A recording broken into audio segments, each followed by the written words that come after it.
unas semanas atrás para llamaros y compartir esta reunión de bendición, porque creo que es muy importante ir creciendo e ir avanzando, ¿vale? No simplemente saber celebrar cultos, que es muy importante, y gozarnos en cada culto. No simplemente, jóvenes, me estoy refiriendo a que te conformes simplemente con que estés en el culto y ya está. No, estamos diciendo de avanzar ya que estamos dentro del culto. Amén. Porque lamentablemente se llevan muchos años conformándonos en que los jóvenes estén en el culto. Gracias a Dios, pero es una mente muy pequeña, muy reducida, ¿vale? Queremos ir creciendo, ir desarrollándonos, no tan solamente en los cultos, en nuestra vida de oración, ir dando pasos de fe, que es un hombre espiritual, que es un hombre de oración, que es un hombre que intercede, qué beneficio recibe, cómo obra el Espíritu Santo sobre esos jóvenes, a la luz de la palabra. No tan solamente eso es importante, sino también crecer en el conocimiento de la palabra. La Biblia dice, estar firmes, constante y creciendo en el Señor, creciendo en el conocimiento de la palabra. Es decir, que Dios te llama a algo más que asistas a un culto. Dios te llama a que avances en el conocimiento de la palabra. Mirad, hemos empezado hace nada, aquí en Betel, a hacer un discipulado. He comenzado y os puedo decir que cualquiera de las hermanas, ya no de los hermanos, cualquiera de las hermanas, desde el coro, mi tía Angelines, tú dices, ¿qué es la doctrina? ¿Qué es la palabra teología? Y te dice que es la palabra teología. ¿Qué es la teología dogmática? Te dice que es la teología dogmática. ¿Qué es la sistemática? Y te dice que es la sistemática. ¿Qué significa? Dime las 10 doctrinas principales y te lo dicen cantando, que son las Escrituras, teología propia, que es teología de Dios, la teología del Hijo, la del Espíritu Santo, el hombre, el pecado, la salvación, la Iglesia, ángeles y demonios y acontecimientos futuros. Se lo saben de memoria. Ahora estamos hablando acerca de las Escrituras, y las Escrituras, hoy hemos dado un repaso para que sepáis, y en el tema de la doctrina de las Escrituras, pues es una bendición. Están avanzando de una manera increíble. ¿Y eso a qué me lleva? Pues nos da a entender el cometido que tenemos como Iglesia de Dios. Yo os animo, por favor, es importante, ahora me he enterado, por medio del grupo de ministerios, que el pastor ha dicho que va a establecer al hermano Tatán para hacer estudios. Por favor, si es importante un día de culto normal, es tan necesario o más un día de estudios, de hacer un discipulado. Que sepas qué es el bautismo, qué es pasar por aquí y tomar la Santa Cena digna y dignamente. Tener un conocimiento mínimo, ¿vale? Entonces, esta clase o esta reunión es simplemente para provocaros, es hacer un poquito así a la juventud, que la juventud que salga ahora, pues salga con proyección, pero con conocimiento. Está bien el sentimiento y ser muy emocionistas, el Evangelio es muy emocionante, pero la emoción sube y baja, hay quien le dura el espíritu un poco y luego no cuentas con él y no se ve por ninguna parte. Tienes que dejarte llevar por el conocimiento. Entonces, voy a pedir, Mario, por favor, pasa por aquí adelante, pon este banco al revés. Y Abraham, pon también tú aquí. Sí, en los dos. Vamos a hacer preguntas. Las preguntas que vamos a hacer no van a ser administrativas, pastorales de la iglesia, temas de disciplinas y temas de eso a nivel personal. ¿Te puedo ayudar? ¿O te puede ayudar los hermanos? Sí. Mario, siéntate. Dando gracias a Dios, el Mario, Dios lo ha establecido en este tiempo para defender a los candidatos. David, cógete así, ponte de... Sí, mira, pastor, no te No, preocupes. ponte. Que soy bien pastor, de verdad. Yo en contra. David es muy importante porque es Arminio y Calvino, o sea, porque se lo doy por los opuestos. A mí no me hace falta tener 20 jóvenes porque teniéndolos a ellos los escucho. Es impresionante. Antes de nada, antes que preguntes alguna pregunta, vamos bien de tiempo, son las 10 a las 10, vamos muy bien. Hemos acertado por hacerlo a menos 20, ¿vale? Me gustaría que Mario, en primer lugar, y luego el Abraham, diría y os animaría este consejo a que, por favor, seguís la importancia del conocimiento. 2 palabras y luego ya abrimos las preguntas y yo voy dando O bien al Mario o al Abraham o al Gaby, y al hermano Ramón también le daría alguna pregunta. Así que Mario, por favor, cuenta los beneficios de lo que es, los beneficios de estudiar la palabra de Dios. ¿En qué tiempo estamos? Atención, por favor, nadie hable con nadie, por favor. Bueno, hermanos, a los que me conocen, yo saben que yo amo la escritura y siempre que puedo invierto tiempo en ella, porque bien he dicho, invierto, no se pierde el tiempo, ¿vale? Es una inversión en el reino de Dios, ¿de acuerdo? Y dejadme deciros solamente un detalle de la escritura. Este libro, estoy hablando a creyentes, pues sé lo que estoy diciendo y a quién se lo estoy diciendo. Amén. Este libro es más que unas simples hojas de papel, ¿de acuerdo? Amén. Este libro es el suspiro de Dios. Hay quien pretende conocer a Dios fuera de las escrituras, imposible. ¿De acuerdo? Muy bien. La palabra nos habla, nos enseña, hermanos, la teología también, que está la revelación general y la revelación especial. La revelación general es aquella que nos muestra a Dios, nos muestra un ser supremo, eso es la naturaleza, toda la creación, ¿vale? Pero hay algo que se llama la revelación especial.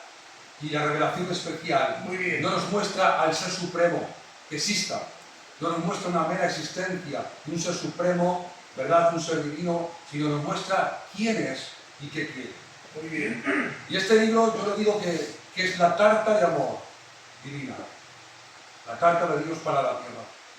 Entonces es importante, mira, tenemos una responsabilidad en nuestra generación, porque se están levantando muchas falsas doctrinas. Dijo Salomón que lo que es ya fue. ¿Os acordáis del apóstol Pablo que siempre insistía a luchar en contra de las falsas doctrinas? Y cuando él escribe a su hijo en la fe, dice Pablo, a mi hijo verdadero en la fe, Timoteo, hay un consejo que le da. Y le dice Pablo a Timoteo, y este es el consejo que Dios puede dar en cuanto a la escritura, ¿vale? Que yo lo estoy aplicando en mi vida. Procura con diligencia. Esto implica autodisciplina y diligencia, ¿vale? Ser disciplinados. Procura con diligencia presentarte a Dios como obrero aprobado, que no tiene de qué avergonzarse, sino que utiliza bien la palabra de verdad. Amén. Es una responsabilidad, no solamente de los predicadores, sino del creyente, estudiar la Escritura para poder discernir las falsas doctrinas. Y te voy a decir algo a la vida práctica, ¿vale? La fe solamente es provocada por la palabra. Amén.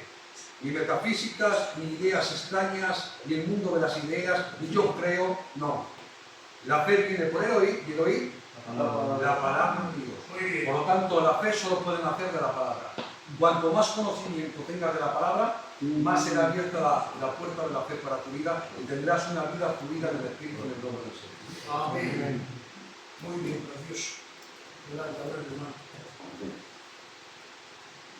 Quiero deciros que yo, al igual que Mario, estoy completamente de acuerdo que la máxima expresión para conocer a Dios no hay otra forma que es por medio de la Escritura. Sabéis que a mí me gusta mucho orar, el tema de oración. Quiero deciros que durante unos años he estudiado muy poco y eso me ha restado en ver de sumar. Porque el que no lee la palabra ni la estudia, resta su vida espiritual. Amén. Para poder ser más en Dios, tienes que leer más y tienes que estudiar. Amén.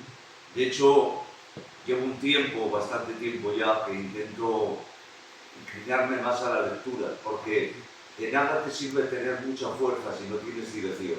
Muy bien. Una fuerza descontrolada puede ser dañina.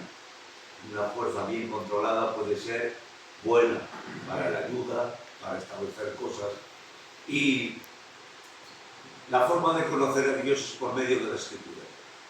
Llevo un tiempo que estoy escuchando mucho a Samuel Pérez Milló, estoy escuchando el tema de cristología, el tema de la Iglesia. Creo que es necesario. Mira, para hace unos años servía cualquier cosa, en el buen sentido de la palabra. Muy bien. Pero creo que estamos en un tiempo que ya no nos podemos mover, como decía el pastor Enrique, por sentimientos, por emociones. Es bueno, sabéis que si alguien tiene sentimientos y emociones, soy yo. ¿Vale? todos mis sentimientos y mis emociones, si no van de acuerdo a la Escritura, no son buenas. A veces por la emoción hemos perdido mucho de Dios. Pero quiero deciros que a veces para querer engrandecer la Escritura se ha menospreciado la oración. Y al revés, para hacer la oración hay que menospreciar la Escritura. Esta vida que nos ha tocado vivir, nos ha tocado montarnos en una barca y tenemos un destino adelante. Con un remo solamente damos vueltas. Con la oración solamente damos vueltas.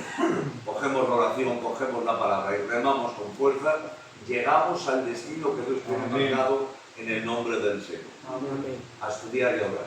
Amén. Muy bien. Simplemente esta será la primera reunión entre muchas. Mirad, la diferencia de esta generación a las generaciones anteriores es abismal. Y os explico por qué y ya entramos ya en las preguntas, ¿vale? Porque es necesario leer la Biblia. Mirad, por ejemplo, por decirte algo, o nombrarte las angelines o las hermanas ancianas, quizás no saben dónde está el texto, pero saben si es bíblico o no es bíblico. Aunque no sepan, está en Ezequiel o está en Isaías, pero saben que está en la Biblia. El problema de esta generación, vosotros jóvenes, es que como habéis tocado más móvil que Biblia, no sabéis si está puesto en la Biblia o no está. Entonces, es súper importante leer las Escrituras y leer la palabra de Dios, porque estamos en un tiempo donde vamos a sufrir o estamos sufriendo la falsa doctrina y se está infiltrando, ¿vale? Entonces hay que ser vigilantes a esta generación que os toca. ¿Para qué? Para que os enamoréis más de la Biblia que del móvil. Dicho esto, resumo y adelante. La primera pregunta, si hay alguno lanzado que rompa el hielo, adelante.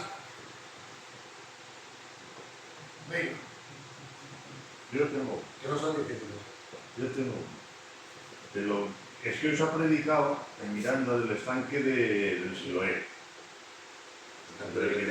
Que descendía un ángel de tiempo en tiempo, movía las aguas y entraba el primero que entraba. Vale. Yo oí por ahí que no había ahí un ángel, que era como algo tradicional que se había hecho, que es algo tradicional, o sea, como, yo sé, pues como un monte, un santo, por así decirlo, pero que no descendía un ángel realmente. Y yo lo vi por ahí, y ahora pues os lo digo a vosotros, si queréis eso o bajado un ángel de verdad. Yo, a priori, voy a pasar una pregunta ahora. Ahora mismo la paso.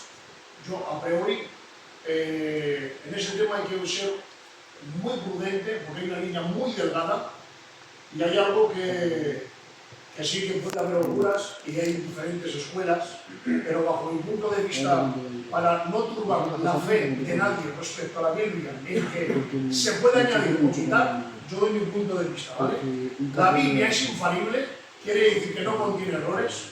La Biblia, Dios ha permitido que esté escrito todo lo que Él quiere que sepamos y a partir de ahí, pues podemos hablar. Pero como base, creemos en la fidelidad de las Escrituras, que lo que está escrito Dios lo ha permitido y es.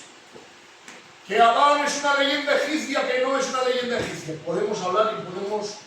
Hay escuelas, diferentes escuelas, pero yo, desde mi punto de vista, os rogaría a que no perderíamos la fe en las Escrituras, ni en cuanto a añadidos, ni en cuanto a muletillas, ni a nada. Adelante, Mari, y luego después la fe. Es un texto muy controversial, la creencia judía que había entonces. Hay que entender una cosa. ¿Cuántos años llevaba aquel hombre? 38. En el Antiguo Testamento no se registra ningún evento sobrenatural en ese instante. Hay que entender que Israel en aquel entonces había pasado por el tiempo de silencio, que se le llama el tiempo intertestamentario. ¿De acuerdo?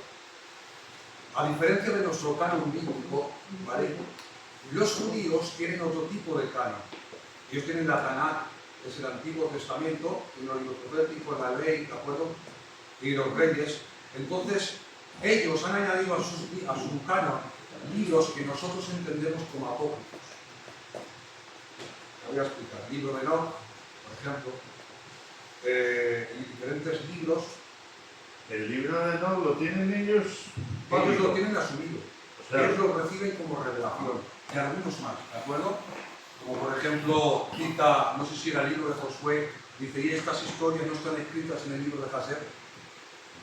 Hay libros apócrifos que nosotros los identificamos como apócrifos, no inspirados, pueden valer históricamente, pero no como inspiración. Por ejemplo, si vosotros cogéis la Biblia del Oso, que fue la primera que se tradujo en el 1578 o algo así, esa Biblia, que dice Casolero de Reina, que es monje sevillano, esa Biblia contiene los libros de Primera, Segunda de Macabeos, Tobías, Sabidurías, contiene libros que nosotros hoy no tenemos en este canon. ¿De acuerdo? Nosotros tenemos 66 libros y la Iglesia Católica 72. ¿De acuerdo? Entonces tenemos diferentes cánones. ¿Por qué digo esto? Porque los judíos sí asumieron el libro de Enoch y diversos libros, que no voy a mencionar para no despertar la curiosidad de nadie. ¿De acuerdo?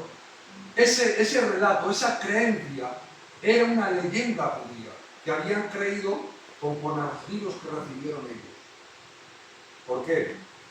Porque si os dais de cuenta, allí, en 30 y tantos años, no descendió ningún ángel. Tuvo que aparecer Jesús para sanar a Israel.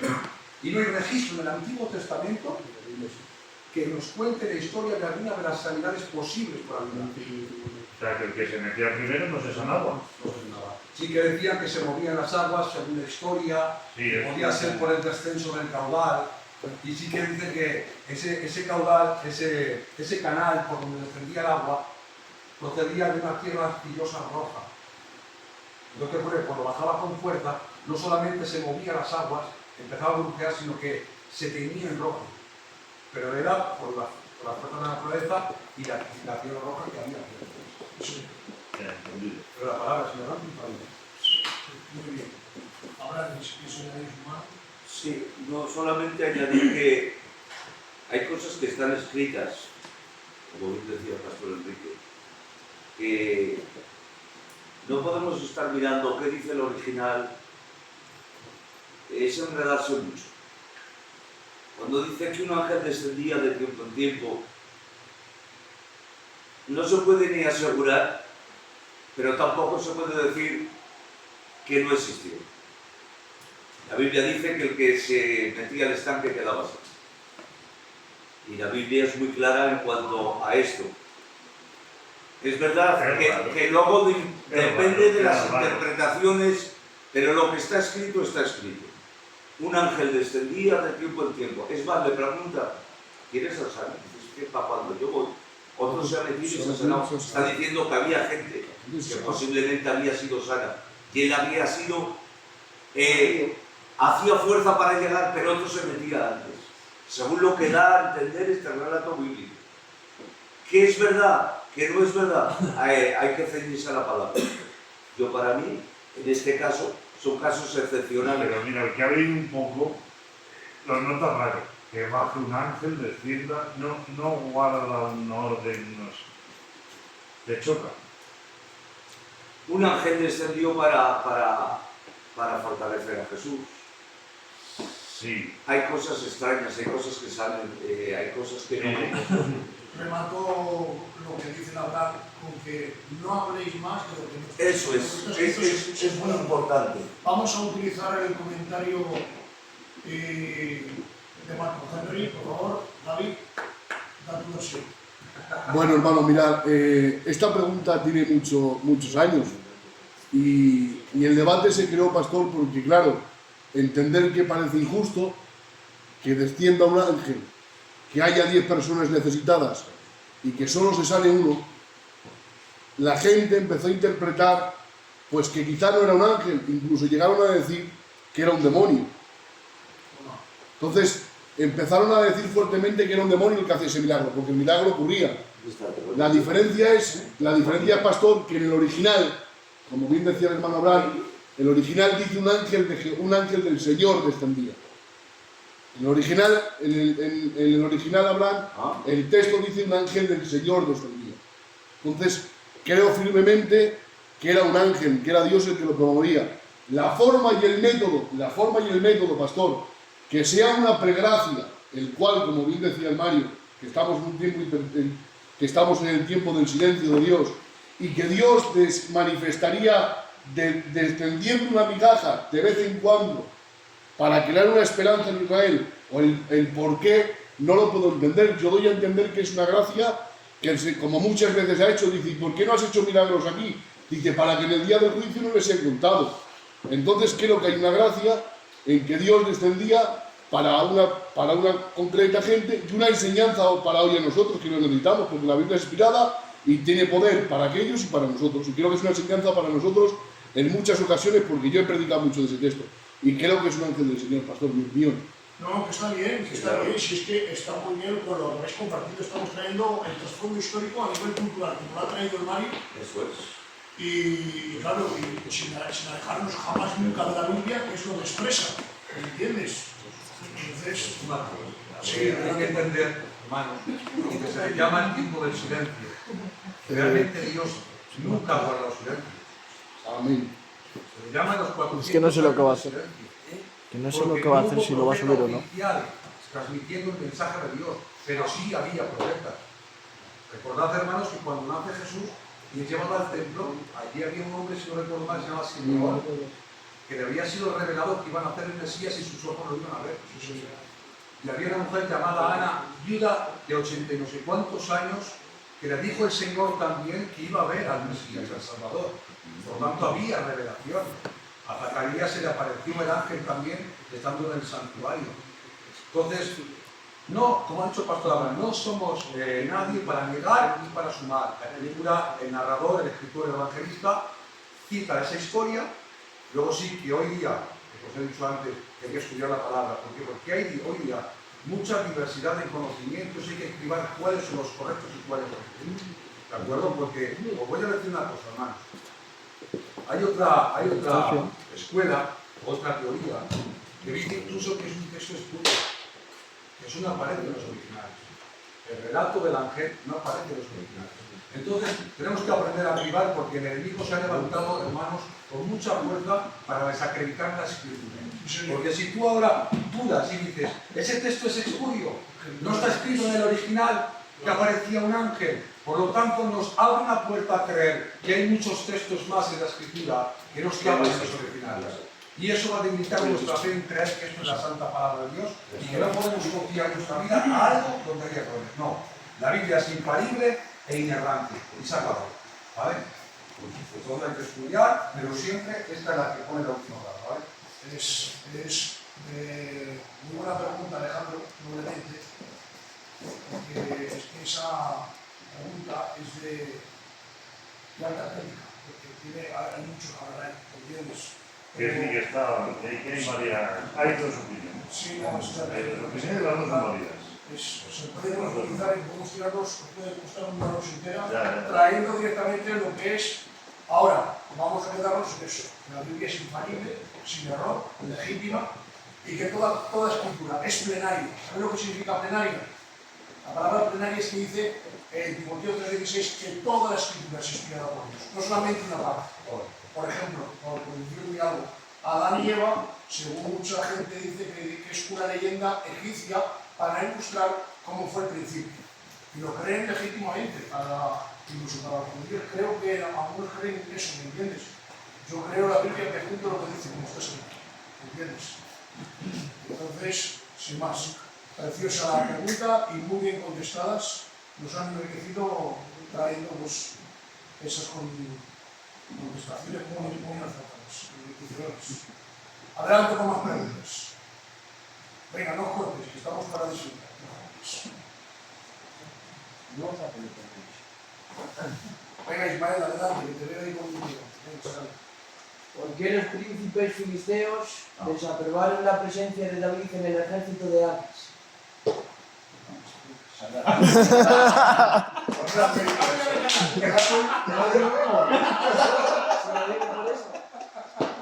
Hija del Señor, no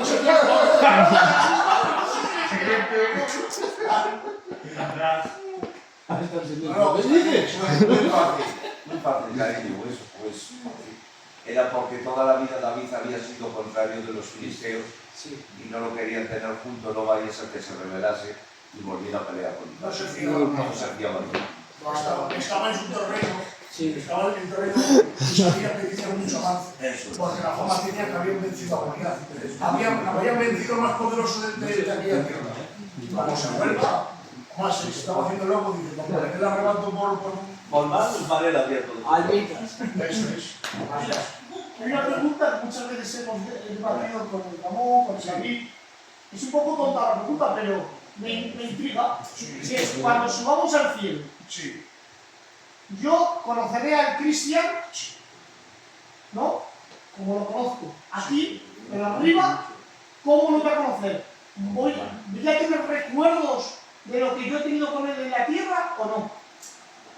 Pues la Biblia nos dice que tenemos la mente de Cristo. O sea, y luego ya en el cielo el cuerpo glorificado ya sin límites. Como soy el que lleva la reunión, voy a dejar estoy como moderador, vamos a dejar que el Mario y el Abraham muy parecido, lo van a hacer con fácil. Adelante. Personalmente creo que una de las recompensas del cielo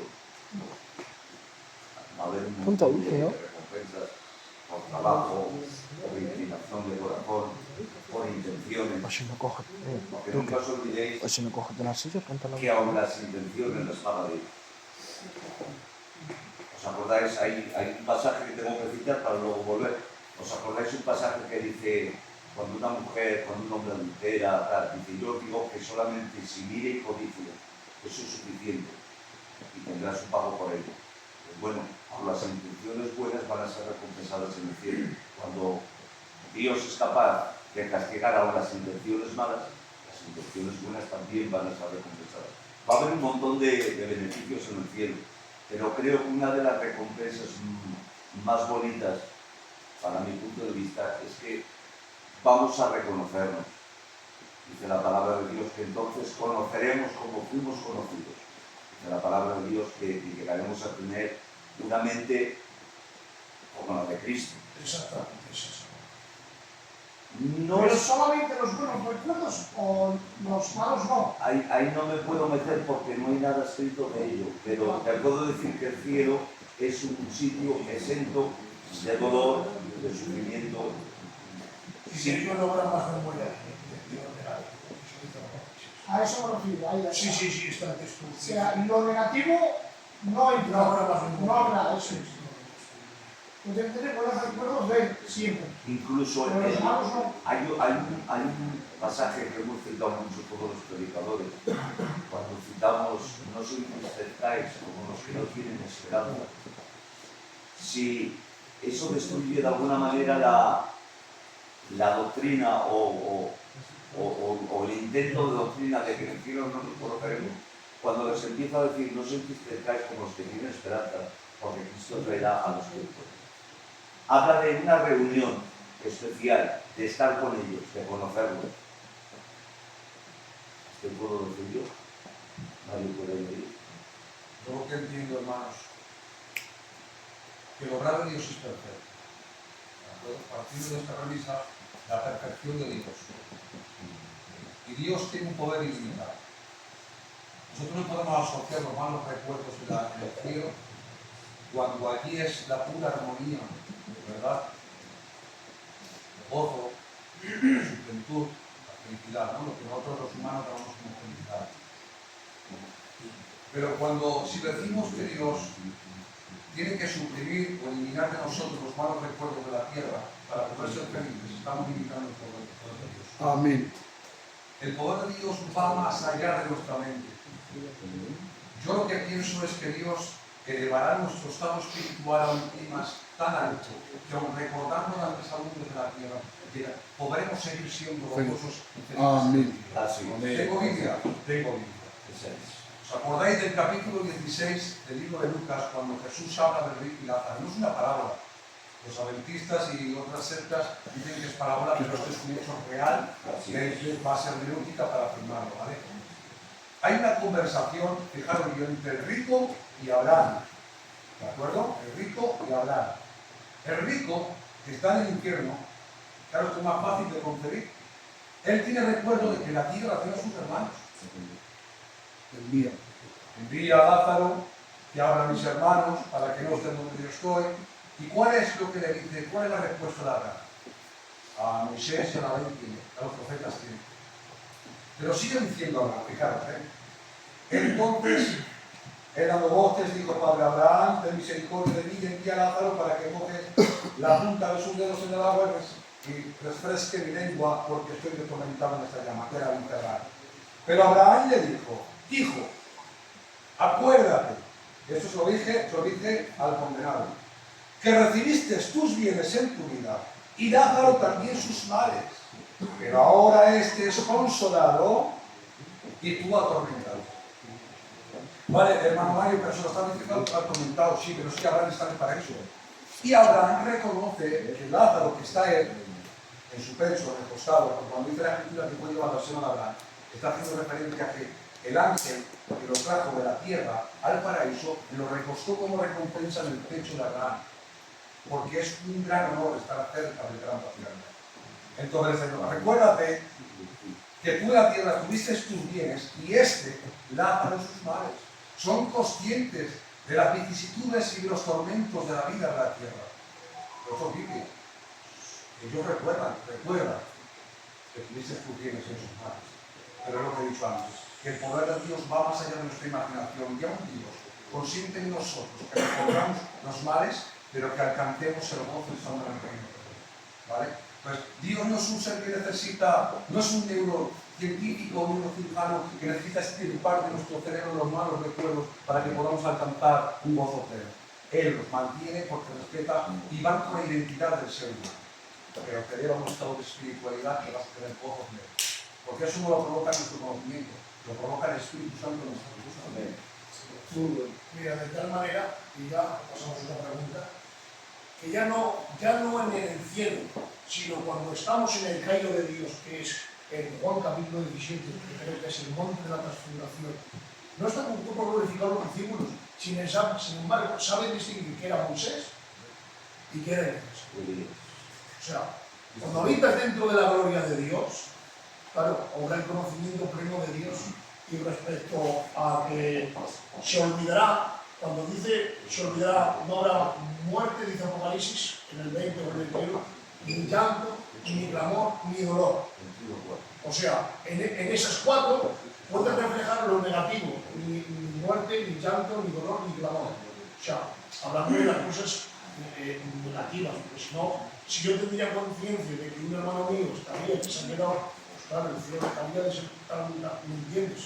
Entonces, lo que es el clamor, el llanto, el dolor, la muerte, eso pasa ya a la historia. Entonces, claro que tenemos la mente de Cristo. Entonces, un conocimiento perfecto. Ahora vemos oscuramente, pero entonces vemos tal y como es. ¿Qué dices, Gaby? De acuerdo con todo lo que decís, pastor. Precioso. ¿Alguna duda más? Se han despedido.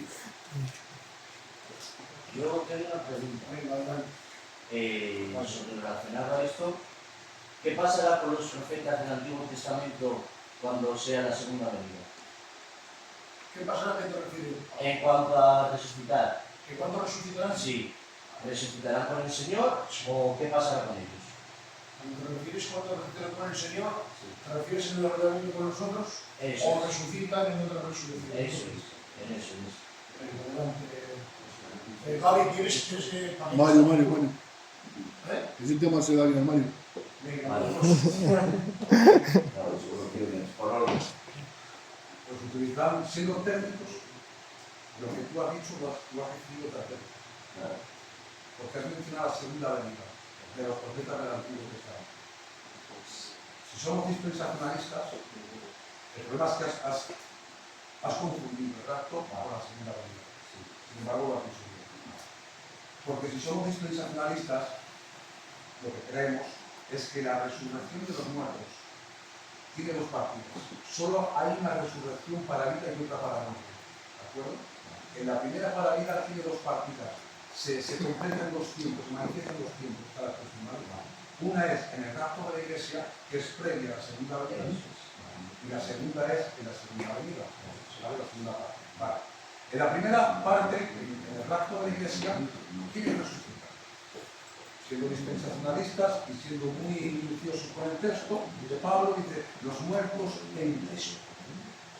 Desde la cruz hasta el arrebatamiento, todo lo que contiene la Iglesia son los que son resucitados en el rapto y glorificados en el cielo. ¿Vale? En la segunda venida, cuando Cristo viene a reinar a la tierra, Apocalipsis 19, allí hay 75 días, se le llaman los 75 días de transición. ¿Vale? Cuando Cristo va a establecer el reino literal, ahí es donde resucitan todos los santos del Antiguo Testamento. Y resucitan a cuatro glorificados. Son partes de la primera. Una sola resurrección, pero en dos siglos. Es que relacionado a esa pregunta, he visto mucha gente que confunde así, porque dice que hay gente que dice más en el rato, no por eso he preguntado, porque a mí me extrañaría que se viene el rato. Porque como tú has dicho, es que la cruz en la verdad está eso del antiguo. Claro, el problema es lo que te he dicho, por eso yo sé lo que se oculta, porque según de qué posición teológica o tipo de interpretación tengas, así vas a interpretar. El dispensacionalismo dice que dentro, desde el sacrificio de la cruz hasta el rapto, se compone únicamente la Iglesia. ¿Quiénes resucitan en el rapto y glorificados? La Iglesia. Y los del Antiguo Testamento resucitarán en la segunda venida, en el establecimiento del reino literal. Sin embargo, hay otro tipo de teologías que creen que son todos unos, otros son diferentes interpretaciones. No creemos. Lo que tenemos es un inciso. A ver, es que se lo iba a preguntar, ¿verdad? Hay dos resurrecciones. La primera resurrección, la Iglesia, luego está Los santos.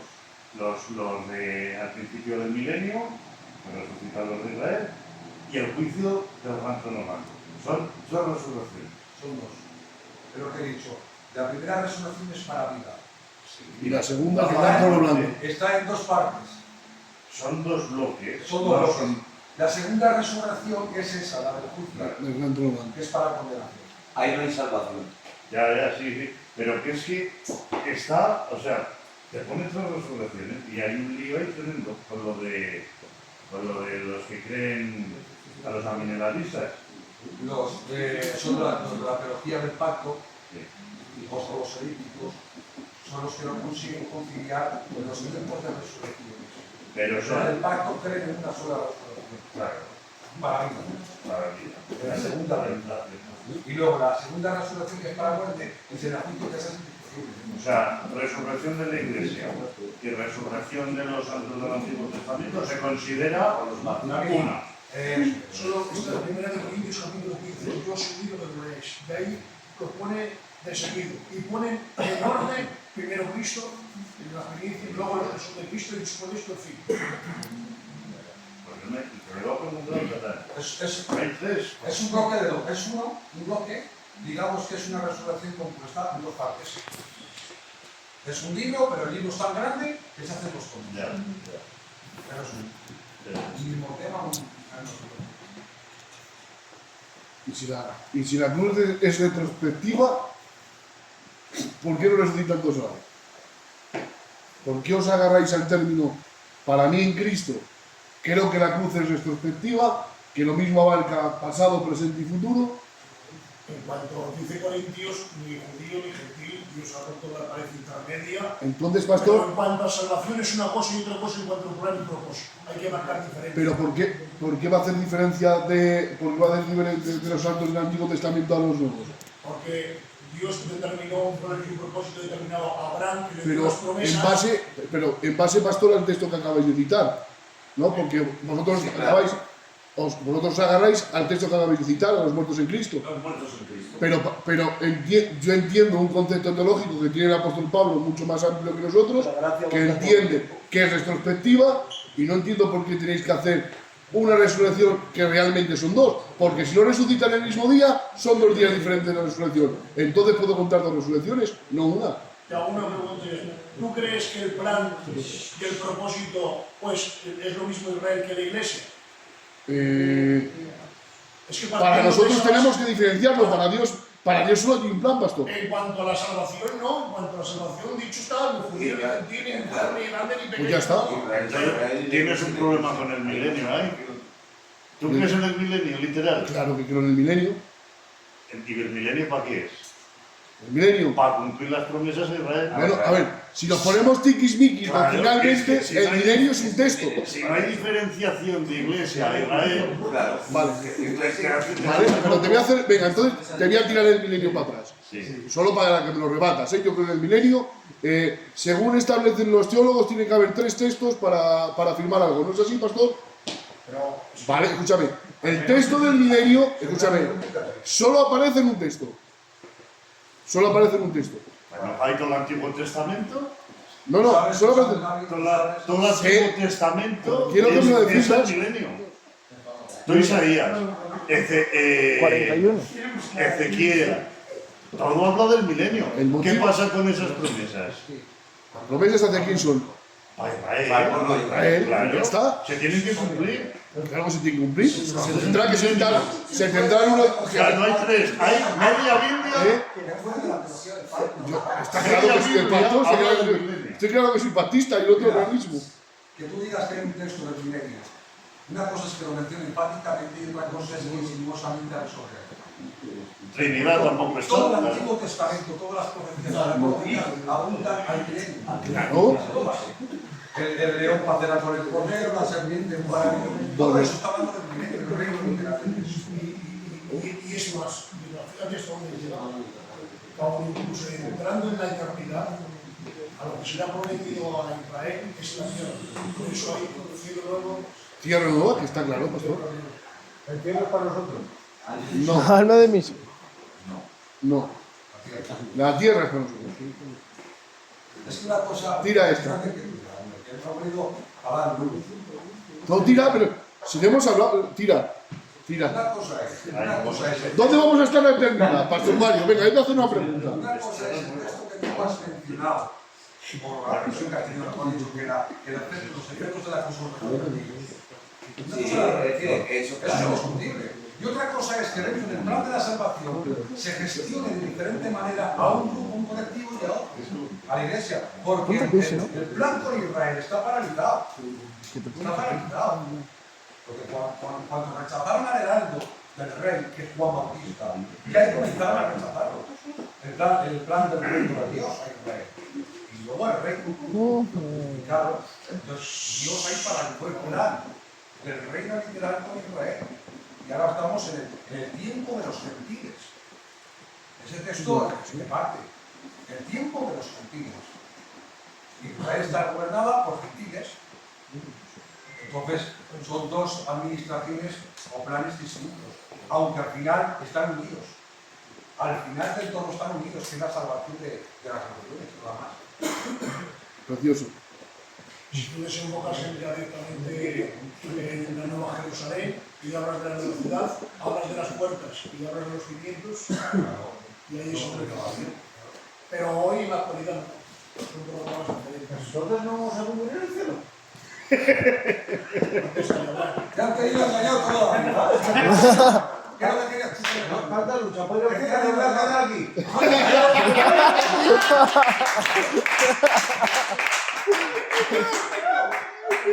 Que nos han engañado. Te quedarás tú me estoy arreglando. Sí, puede ser donde quieras, hijo. Tú vas a estar en el cuerpo glorioso y te puedes transportar. Van a hacer una reforma. Van a hacer una reforma al mundo, ya está. Dice que todo monte será allanado y poco más, ya está. Y el presupuesto lo va a hacer Alejandro. Pero van a poner Está muy bien, chavales, que se van a morir ahí nada más. El enemigo. 2 o 3 preguntas creo que llevamos ya, que son menos 10. Estamos disfrutando con 10 minutitos más. Vamos a resumir. Pues alguno tiene alguna pregunta puntual para seguir dando luz. Cayón, tú antes me has levantado la mano que quieres decir algo. Yo iba a decir lo de, hablando sobre el cielo, lo de si lo vamos a reconocer. Por ejemplo, poniendo un caso grave, por ejemplo. Por ejemplo, aquí en la tierra, un asesino, por lo que sea, o pasa cualquier cosa y mata a mi padre. Yo en el cielo voy a saber, ese fue el que mató a mi padre. Pero ¿y si Dios, en un caso, nos borrara la memoria? Si Dios te borra la memoria, ¿por qué no lo habéis borrado desde el principio y no hay resurrección y no hay no baja a la tierra ni pasa nada de eso? ¿Qué es lo que pasa ahí? La contestó muy bien, antes lo han dicho, la rematorio. En el cielo va a ser completamente una felicidad completa y eterna. Sí, pero al asesino de mi padre me lo voy a dar a la cara. No lo vas a ver. No lo vas a ver como un asesino. Que tu padre está en casa, niño. Lo vas a ver como tu hermano. Lo vas a ver como a la persona que más quieres. Entonces no se borra. Lo vas a amar como a tu papá. Simplemente mira. Mira. Escucha. No hace falta el cielo. Escucha, no hace falta el cielo. Aquí en la tierra hay un hombre llamado Alfredo, yo lo conozco, he estado con él. El Obelis, el del Pordo. A ese le mataron a su papá. Él creció entrenando y preparándose para cuando sería mayor matar al asesino de su padre. Llegó a un culto, estaba predicando. Y cuando estaba predicando, conocía al Señor, ya era predicador, vio sentado al asesino de su padre. Lo contó en el púlpito y cuando bajó del púlpito lo abrazó, comió con él. Cuando estamos en la presencia de Dios, la fiera, la humanidad, lo que tenemos malo, llega a anularse por completo. Dice la palabra de Dios que en el cielo no entrará ni carne ni sangre. No solamente está hablando a esto, está hablando a las consecuencias del pecado. Esas van a ser anuladas. Entonces, cuando llegues al cielo, amarás a todo el mundo igual. No tiene que ver que me conozcas. Es un punto bueno de gloria. Y a veces he abrazado a gente que me daba coraje. Y he ido y le he abrazado. Y le he dicho, perdóname si alguna vez te he hecho algo, te amo en el amor del Señor. Es tanta la envoltura de gloria que hay que eres capaz de hacer cosas increíbles. Pues el cielo es para ti. Y en el cielo veremos a Dios Padre. Bueno. Pasa pregunta.